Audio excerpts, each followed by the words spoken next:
ازيكم يا بنات؟ عاملين ايه؟ يا رب ان شاء الله كلكم تكونوا بخير وكويسين. في فيديو النهارده هقول لكم الفرق بين انواع الروجات المختلفه، ايه هو الليب لاينر والليبستيك والليب جلوس، ايه الفرق ما بينهم هما التلاتة. فكملوا الفيديو هقول لكم الفرق بين اول حاجه يا بنات هو الليب لاينر، يعني محدد الشفايف، بنستخدمه عشان نحدد بيه شفايفنا. شكله بيكون شبه القلم كده، بيكون في منه الوان كتير قوي، بيكون شبه القلم كده بالظبط. ده بيكون على الايد، ده من فلورمار، هو بصراحة حلو جدا.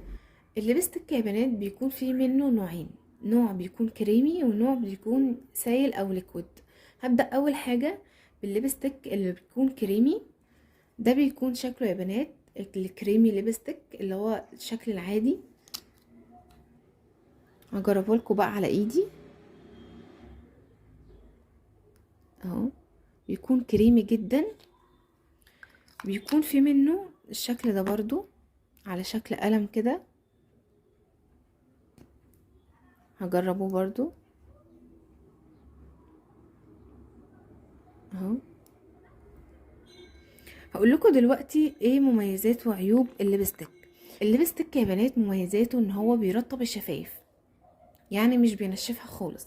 لكن بقى من عيوبه ان هو مش ثابت خالص، يعني لو مجرد ان انتي بتاكلي او بتشربي بيتمسح على طول من على الشفايف.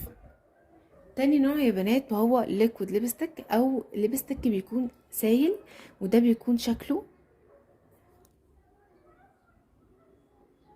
هجربه لكم بقى على ايدي. طيب تعالوا بقى اقول لكم ايه هو مميزاته وعيوبه الليكويد ليبستيك. اول حاجه يا بنات من مميزاته ان هو بيكون ثابت لفتره كبيره قوي، يعني الكريمي بيتمسح على طول، لكن السائل ده بيقعد فتره طويله قوي على شفايفك. لكن بقى من عيوبه ان هو بينشف الشفايف، بيكون ثابت جدا فبينشف الشفايف بس. وده كده الفرق بين الليكويد ليبستيك والكريمي ليبستيك. بعد كده الليب جلوس. الليب جلوس ده يا بنات يعني ملمع شفايف، بنستخدمه عشان نلمع بيه شفايفنا. بيكون فيه منه نوعين، اول نوع وهو الشفاف ده بيكون شفاف خالص مجرد ان هو بيدي لمعة بس. لكن تاني نوع منه بيكون بدرجات او بالوان زي ما انتم شايفين كده، بيكون في منه درجات والوان على حسب ما انت عايزة. غير الشفاف، الشفاف بيكون ملمع بس، لكن ده بيكون ملمع وفيه لون. هجربه لكم برضو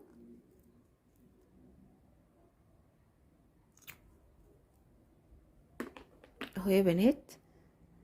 ده كده الليب جلوس اللي بيكون فيه درجة، لاينر اللي بنستخدمه عشان نحدد بيه شفايفنا. بعد كده دول كريمي ليبستيك، بعد كده ده ليكويد ليبستيك، وده ليب جلوس بالوان. هقولك على نوعين ليب جلوس انا جربتهم وعجبوني.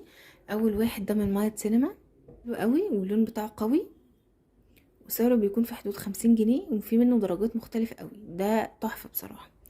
في واحد تاني من ساندرا، ده برضو بيكون سعره في حدود 50 جنيه، حلو قوي بس لونه مش قوي زي مايت سينما. لكن الاتنين بصراحة حلوين قوي وبحبهم. في حاجة مهمة يا بنات عايزة اقولها لكم، ان انتوا لازم تعملوا سكراب لشفايفكم على الاقل خالص مرتين كل اسبوع، عشان لو في اي تشققات هيبقى شكلها وحش جدا وانت حاطه الروج، سواء كان اي نوع من اللي انا قلتهم. وكمان حاجة مهمة، لازم قبل ما تحطي اي نوع روج من اللي انا قلتهم لازم تحطي ليب بالم اللي هو مرطب شفايف. شفايفك مش جافة هتستخدمي نوع زي ده كده من لونا، ده حلو جدا يا بنات. ده ترطيبه متوسط، يعني لو شفايفك عادية هيبقى حلو قوي معاكي، لكن لو شفايفك جافة هتستخدمي النوع ده حلو قوي من لونا برضو. ليب سيرابي ده ترطيبه قوي لو شفايفك جافة، فمش عايزاكي تنسي النقطتين دول اللي تعملي سكراب على الاقل مرتين في الاسبوع عشان تشيل التشققات. وقبل ما تحطي اي روج لازم ترطبي شفايفك. كده يا بنات نهاية الفيديو، يا رب الفيديو يكون عجبكم ويكون فاتكم لو بأي حاجة صغيرة. ولو عجبكم الفيديو متنسونيش بلايك وسبسكرايب للقناة وفعلوا زر الجرس.